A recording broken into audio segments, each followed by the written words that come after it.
Are we mic'd? There we are, we're now. That's brilliant, yeah. Hello everyone, how are we? Can everyone hear me okay?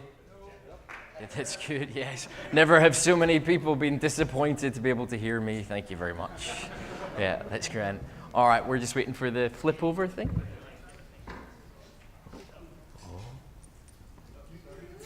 There we go, that's it. This is actually how you keep people entertained while they switch things over. You switch the kilt around a little bit. So this is my talk, Saving the Web, one page at a time. That's grand. I thought I would start with something really, a quote. That's what they always tell you to start talks with, so I thought I would give us a quote from The Rock. Finally, ladies and gentlemen, Kevinjohn has come back to JWC.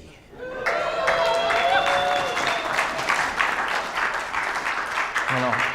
It's been 3 years and it feels very awesome. I'm very honored to come back. I was told not to make too many jokes about the election, so I decided just to make one little subtle one. And moving on, Simon Sinek, who is one of my favorite authors in the world, says that whenever you should start something, you should always start with why. And I figured that was going to be slightly better than The Rock and slightly better than the South Park quote. I'm giving this talk for a slightly different reason than I normally give talks. I'm giving this talk because I want you to succeed. I want a world where we're better connected, where information is freely available, where there are no barriers to what we can learn, what we can see, and the information we can access. I want that freedom not to be based on language, not to be based on location, not to be based on the device that you're using, not based on the internet connection, not based on your age or physical or mental abilities. I'm giving this talk because I think the web is the greatest achievement that we have had as mankind, the greatest achievement in the history of mankind, even slightly better than the creation of Celtic Football Club. I'm doing this because I want better for you, and also because I want better from all of you. And that makes this a little bit tougher than I normally do.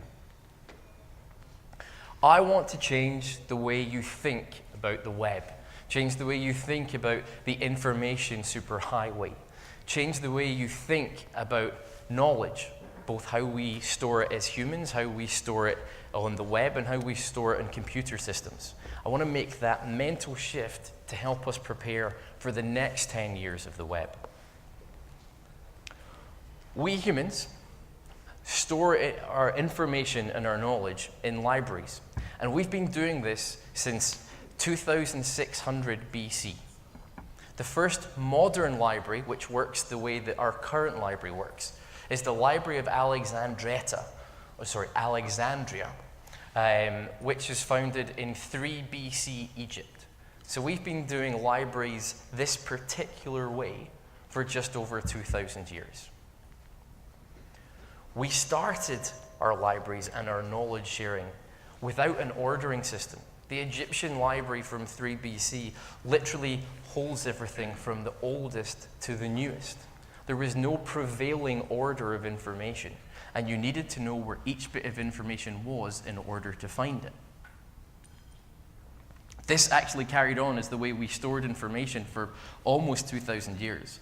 In 1876, a man called Dewey invented the Dewey Decimal System. The Dewey Decimal System is incredibly simple to us. All it does is categorize books and informations in a parent-child format.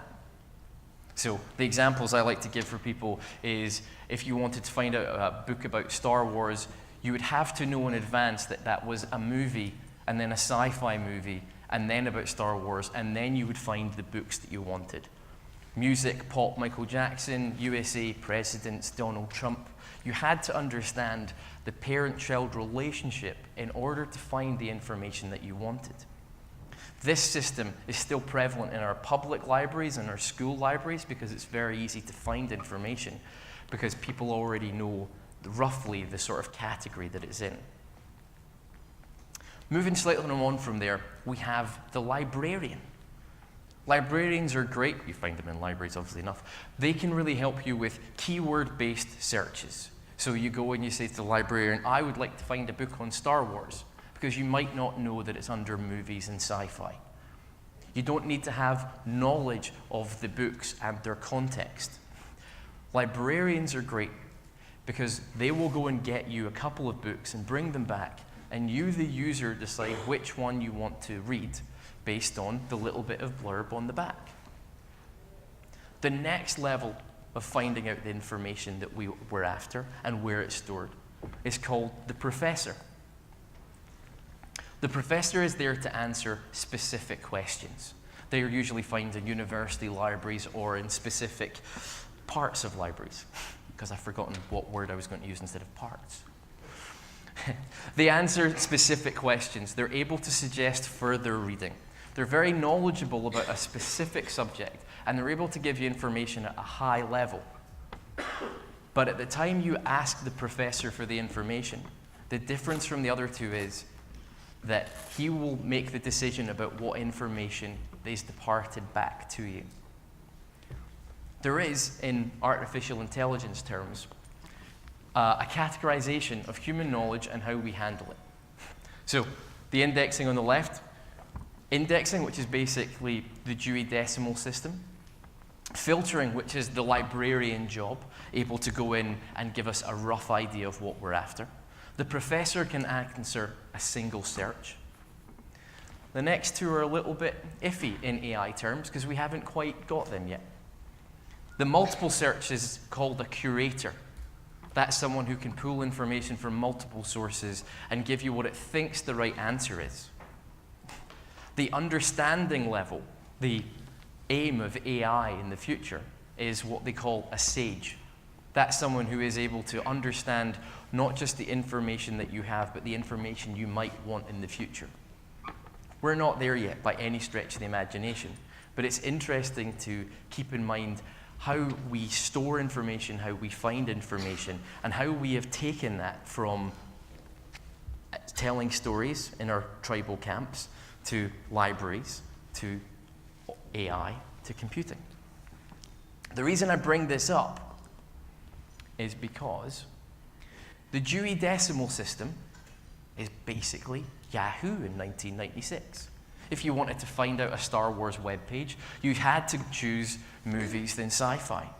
If you wanted to know about Michael Jackson, you had to choose music then pop, then Michael Jackson. There was no way of going straight to the book that you wanted. By the same token, the librarian is effectively Google in the year 2000. We give it keywords, we say roughly what we want, and the librarian comes back with 10 options that it thinks it's best and gives us a little bit of blurb from the back of the book. But we still make the choice about what information we're going to choose. Now, most of the time we choose the first example, which is exactly from Wikipedia about how Rangers were liquidated. But the reality is, the choice is still ours. The reason I bring this up is the third one, 3.0, the professor. Does anyone have a rough idea what the modern equivalent of the professor will be? It's always weird asking for audience participation at the end of the day. Especially when I stand between people and beer. Sorry, Dawn, you said something. Almost, right? So automation's great, right? So the professor, in our terms, is effectively Siri, Cortana, Google Now, and Alexa. The reason that these guys fit in so well, and actually the reason that Siri now fits in it when she didn't 5 years ago, even though nothing else has been improved about Siri in 5 years, is the fact that while they provide us with knowledge, in the same way as Yahoo did and Google did. The change here is that they have become the decider about what information is relayed back to us. Yahoo used to just give us every single page that was listed as Star Wars under the tag. Google gives us a front page, and it's just 10 that we choose from. Siri, Cortana, Alexa, Google Now, return 1. Siri, when were Rangers liquidated? Rangers Football Club PLC entered liquidation on the 31st of October 2012. For those of you who aren't big into Scotland or football, I'm a Celtic fan, and our biggest rivals went bust by not paying taxes 3 years ago. So I like to point out that they no longer exist at every single talk. It's also a great example of something very specific that I can point to all the time.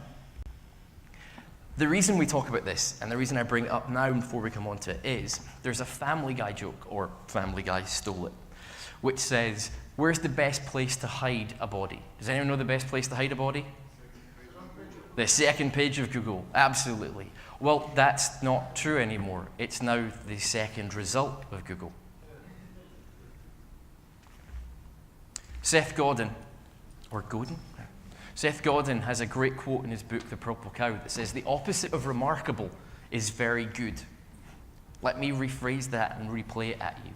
As we move towards the next stage of the web, the next stage of information retrieval, and it's your data that's being retrieved, the opposite of being number one, the opposite of having the user look at your data, is to be any number other than one on Google or Bing, or let's say Yahoo and be polite.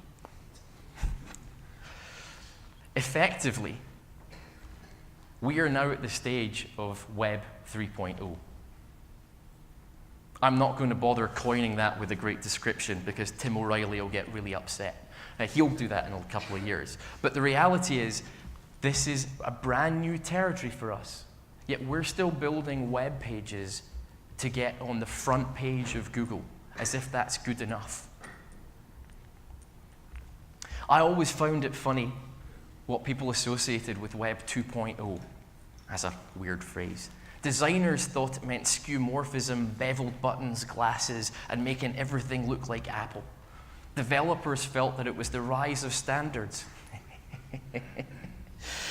And HTML5, even though, by the way, the W3C, their website doesn't have any HTML5 tags on it because they only wrote the spec. Developers also thought that Web 2.0 was the ability to send asynchronous data and create web applications, that was the rise of it.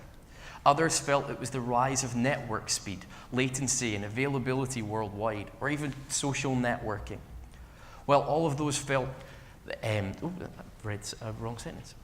While those of us new to the game felt that it was designed by smartphones, when the reality is that smartphones were around for 5 to 10 years before Web 2.0. They were just called PDAs at the time. It's easy to see why people thought that, though. And those traits became prevalent through the rise of the 2.0 stage and the second stage of the web, defined by the rise in Google, the rise in keyword ranking, the growth of Google in comparison to the Yahoo way of doing things, the librarian versus pure indexing. Of course, defining what stage 2 actually is provides the key to understanding and preparing for the immediate future, which is Web 3.0. The Wizard of Web 3.0, please don't look behind the curtain.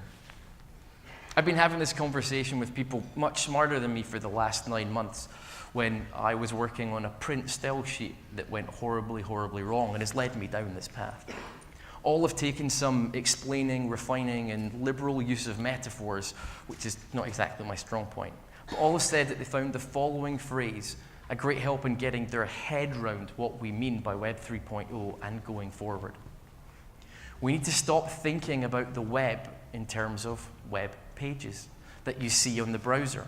It's simply a visual representation of what's going on in code in the background.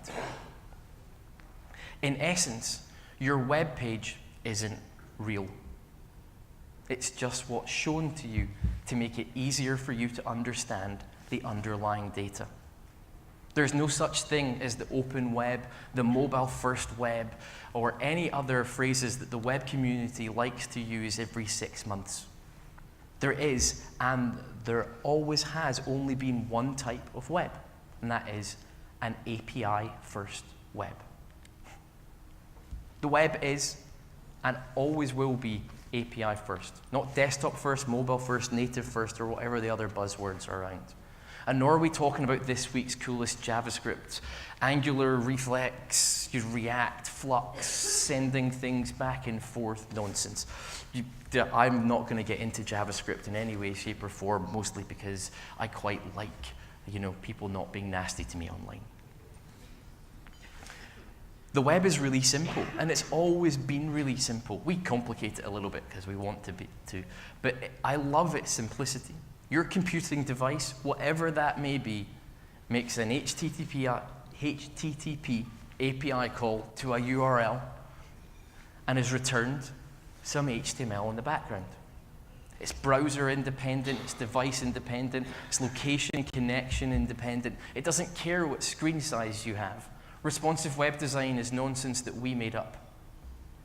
Every single web page is simply an API call to get data back. Your web page is being treated like a single API call by every area of growth on the internet. And yet across the board, we're not structuring our data properly. We're not structuring it in line with the spec.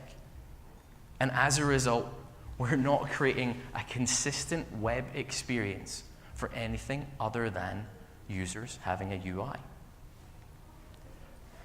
You wouldn't design a database like this. It would crumble fairly quickly.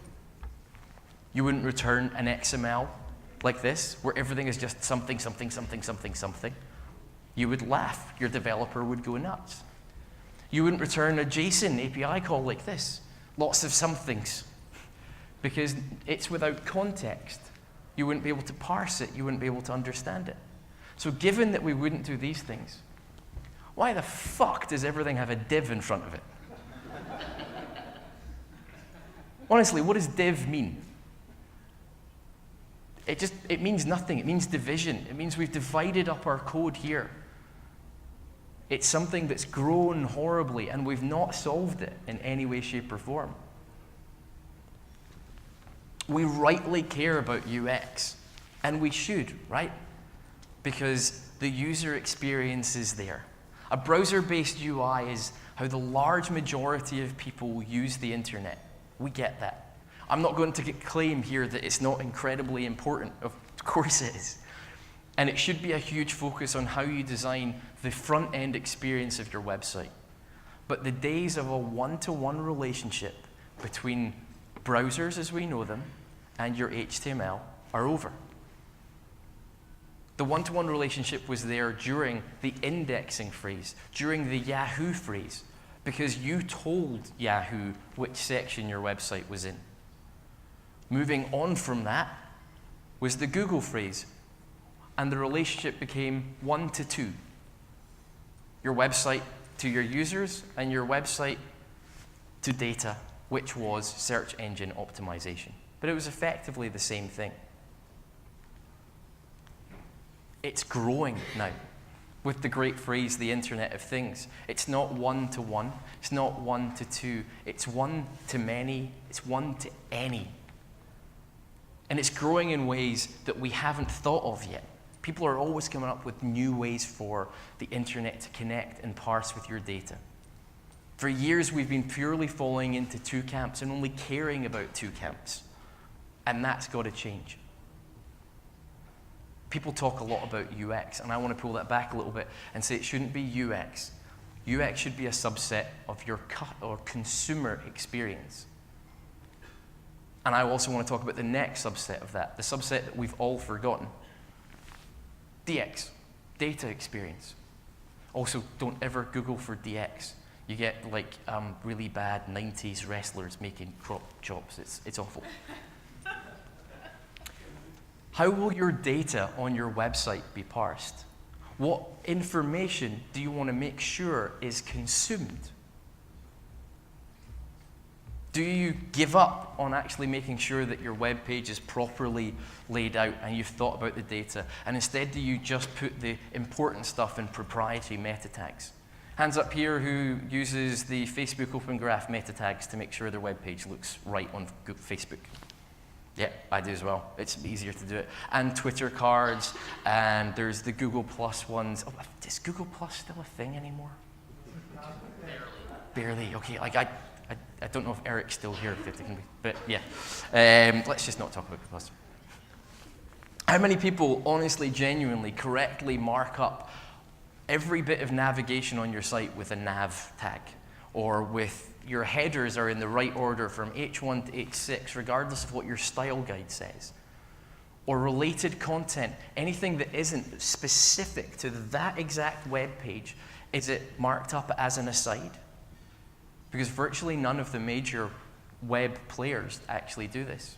Medium.com doesn't stick to the H1 to H6 rule because it doesn't look very nice. The BBC doesn't mark everything up with an aside because then you'll realize how much of their web page is just adverts to the other side. The HTML5 doctor's website has a huge navigation bit in the middle, but when I asked them why it wasn't in a nav, they went, well, it's a glossary. I said, yeah, but that's just a big list of navigations. And they said, well, the spec says you only need to mark it as a nav if it's your main site nav. Then what's the point of the spec? Moreover, one of my clients' was asked why they don't mark up their code correctly when they used to mark up their code correctly. This is the answer I got back. We didn't mark up our HTML properly to make it harder for other services to consume, and when they did that, they hid our adverts. Here's the thing, ladies and gentlemen, and it's kind of obvious to say, but someone's got to. The next 1 billion people that are joining the internet are not going to be in the western part of the world. Okay, they're going to be in India, and they're literally coming next year, whenever the network can take it. They're all going to be on free Android phones, they're on 2G connections, and they're on hard data caps. This is the next 1 billion people that are going to be consuming all of your data. And politely, they don't care about your adverts. They don't care about your JavaScript. They don't care about your fancy fonts. Just drop web fonts. They don't care about any of our legacy issues. But more importantly, they don't care about who's number 2 on Google. They're going to find their own way of doing stuff, their new way of doing stuff. And they're coming onto the web at this Web 3.0 time. They're not going to go through the learning curve that we did through indexing and sticking to Google. They're going to want information now because they don't have the data in order to sift through the information that we're going to send back. So here's the hard part of this. Say goodbye to your UI. We're already seeing the UI, your design, going out the window. We have reader view on modern browsers, on Safari and Chrome especially. Chrome slightly less so, but that's only if you're actually running double-click adverts. Google has a tendency not to hide their own adverts. Who'd have thought? Turkeys don't vote for Christmas. Embeds from Facebook, LinkedIn, and Twitter are pulling your content through, but not your UI if they can help it. Proprietary systems like iMessage and WhatsApp have started including previews, and the little bar along the top when you type a message with a URL, that's pulling your information in first to CDN and no longer showing your UI back to the user. Because frankly, we have shown that we can't create UIs that users like. Connect reader apps like Pocket, Instapaper, Feeder, Flipboard. This is how people are consuming our content now. Connection workflow things like Zapier or If This Then That, which pull our data and put it in their own UI. CDN-based browsers like UC Browser and Opera Mini. I don't know, I'm jumping into my own talk. How many people know what UC Browser is here? Okay, a couple. So for those that don't know, it's the second biggest mobile browser in the world.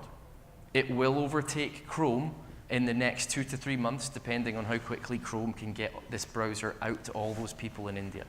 It's already gotten twice the worldwide usage of Safari. And while it started off as Chinese, the English version is fine. And the reason that it is so popular is because it's CDN-based, so everything is cached. And if you mark up your web page properly for a mobile, so it's got an aside tag, it doesn't download any of the images that are marked in an aside. So mobile pages are really quick. It doesn't download custom fonts. It doesn't download custom JavaScript. And apparently that makes web pages really quick without having to, add additional Google AMP tags. This browser has taken over a large portion of the world by basically removing all the UI stuff that we throw on. And it just gives users our data. And it turns out that users really like our data. Opera Mini's in the same boat. We've seen the smart devices, your IoT things, your smart watches. These are able to show our data, but not on the UI you decide, on the UI that they decide that works for the users. Heck, even printers don't print out our web pages the way that we design them for screen. This is, once again, Rangers being liquidated, which is fantastic. So this is how the terrible Evening Times, which is a Glasgow, let's call it newspaper to be polite, this is how it looks like with multiple adverts and takes ages to download. On the right is what it looks like in Safari Reader View. If I'm coming for data, there's no way I'm reading the thing on the left. In the same way, this is the exact same web page, but viewed via Pocket, which is how I personally read all my news. This is it through Siri.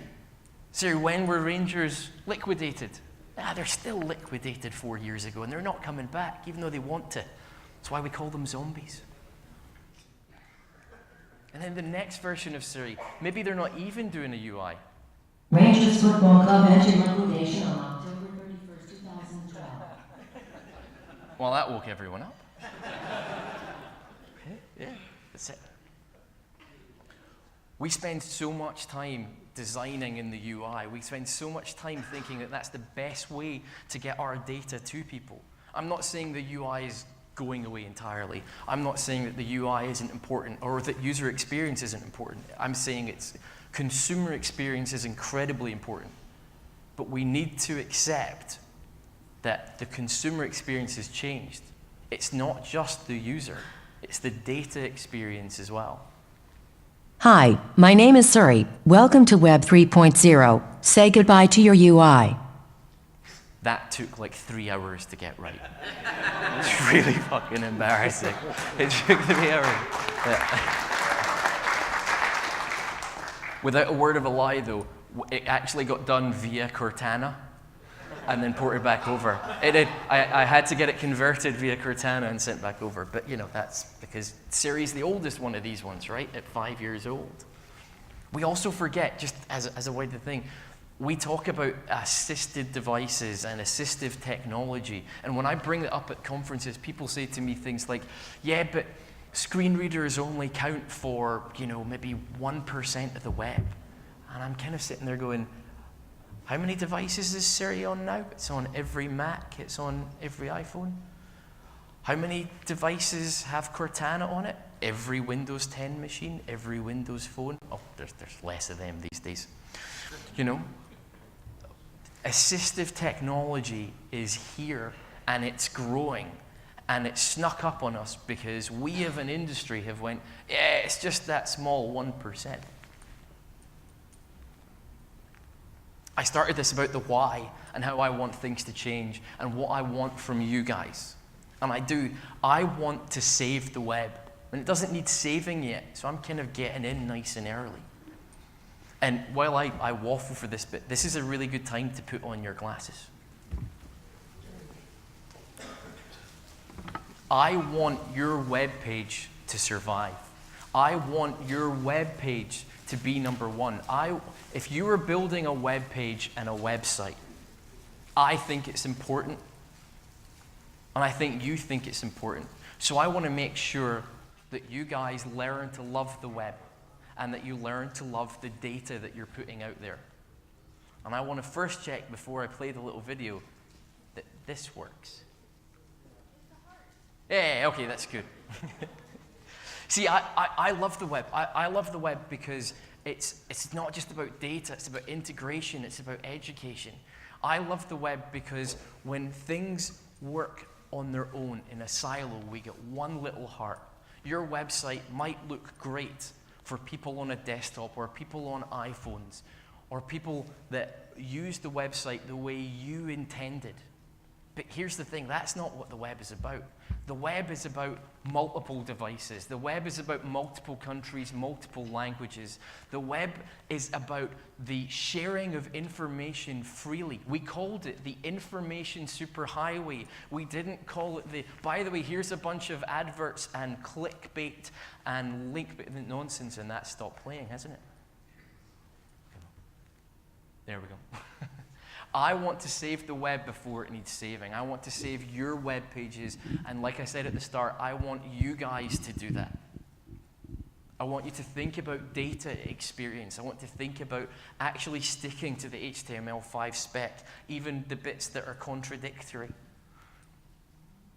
I want a better web for everyone, the next billion and the current billion. I want your guys' website to look great on all those readers and all those UIs that you can't control. I want you to think about the data behind it.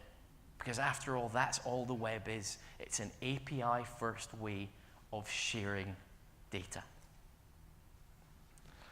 Whenever this last little bit has gone by, ladies and gentlemen, that is it for me. Shorter than normal, less swearing.